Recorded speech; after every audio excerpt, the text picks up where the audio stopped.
Before we return to our texts about sheep and shepherds, I do have one thing that's worth saying.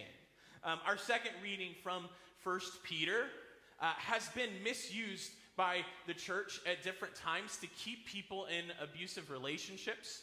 And I want to make the point to you that that's not what this text is about. When you go about doing God's work, sometimes we are met with resistance. But God does not desire for you to receive abuse. God desires for you to receive God's will and to do God's will. And sometimes that's what we're handed. Jesus was about breaking the cycles of abuse, right? So when he was suffering abuse, he did not return it as abuse. Jesus, our good shepherd, gets in the way of those that would come to do us harm and gives his life for us. So I do not want you to mishear that text as saying if you are in a relationship that's supposed to be about love and you are handed abuse time and time again that you're supposed to stick it out and just suffer with it. I think that is a misreading of this text. And I would think that that is worth saying because the church has too often used it in that way.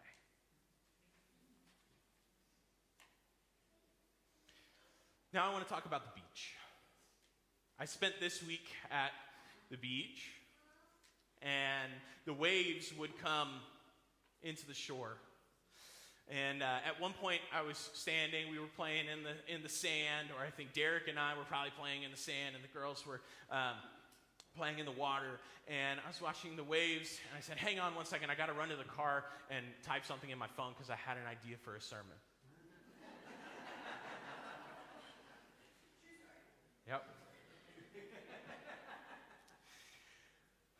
I was thinking about the water, and I was thinking a few things, right? The waves, they just keep coming. And we had some kind of crazy weather. The rain and things happened down in Corpus Christi and stirred up the tide just like the rain fell here. And I was thinking about the waves, and I was thinking about how sometimes when we got to the water, there's an excitement that would fill us, and we wanted to run into those waves right away and have a lot of fun in these waves. But sometimes maybe we had a little bit of reluctance or fear or wonder because the waves were really big. And waves can do this thing where they surprise you, where you think the tide's only coming up, this far, and then it comes all the way. Waves are a little bit tricky. They bring splashing water, they're surprising, they can be incredibly powerful, and they are unrelenting. The waves just keep coming again and again and again. And I was thinking about these Good Shepherd texts that we have today. From Psalm 23 and again in our gospel reading, the idea that the shepherd leads us to calm waters, to still waters, to be refreshed. And I was thinking, how tough would it be? How scary and frightening and reluctant might I be if what I needed was rest and a drink and it was waves? Big waves kicked up by a storm, unrelenting again and again and again. Waves are a blast. We can jump over them and hop in them. We can surf or skim along them.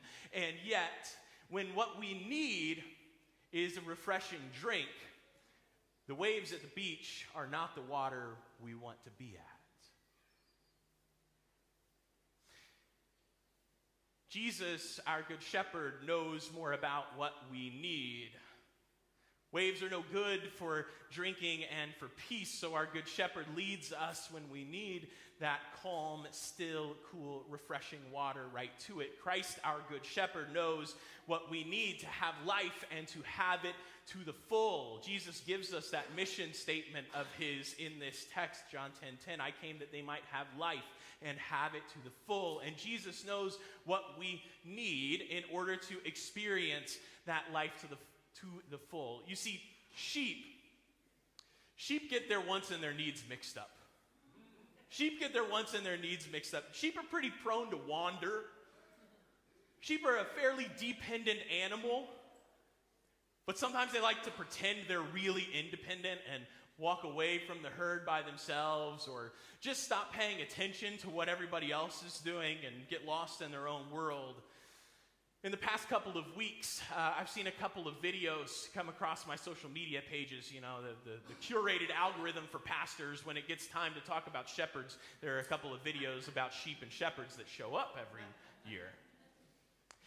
One of them, there is a sheep that's kind of, you think maybe they've gone down to try and get some water in a pretty, like a little ravine or ditch that's got a stream running through it, and they just are stuck and can't quite get back up. So a shepherd comes and pulls them out of that ravine, whether they were trying to get water or not, right? They didn't get it right.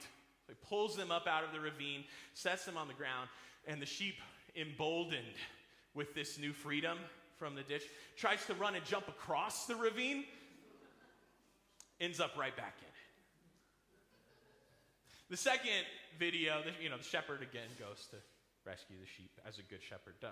The other video, we come upon a sheep that has found itself in headfirst into a hole. And here comes the shepherd kind of yanking the sheep. There's only half a sheep there at the beginning of the video, and then the sheep comes all the way out, right? And the sheep is like, all right, I made it. And it starts going, away from the hole and the ditch for a little while, and then it immediately does a 180, comes right back into the same hole. For no good reason. There's not water at the bottom of this one. There's no reason at all. And the sheep, yet again, finds itself in the ditch in need of a good shepherd to come and yank it out. We sheep of God's own flock have a tendency to think we can do it all on our own too. Sometimes we get our wants and needs confused as well. We can turn in the wrong direction even when we know it's the wrong direction because we were just stuck over there a little while ago. We can try to get what we want instead of what we need, and slip and fall and find ourselves in a ravine yet again. And nevertheless, like waves upon a shore, the good shepherd unrelentingly comes after us, wave after wave, unending, coming to find us, because Christ never tires of forgiving us. Christ never fails to come out and find us when we are lost. Christ always knows what we need for a full life, to live life abundantly and to the full, and that is what Jesus provides. Christ laid down his life on the cross because of his love for us that is deeper than the ocean and higher than the sky, and because his love and life are stronger than any thief or any evil or even death itself. He lives, and we too shall live in him. For the King of love, our shepherd is, and we just want to be sheep. Ba, ba, ba, ba.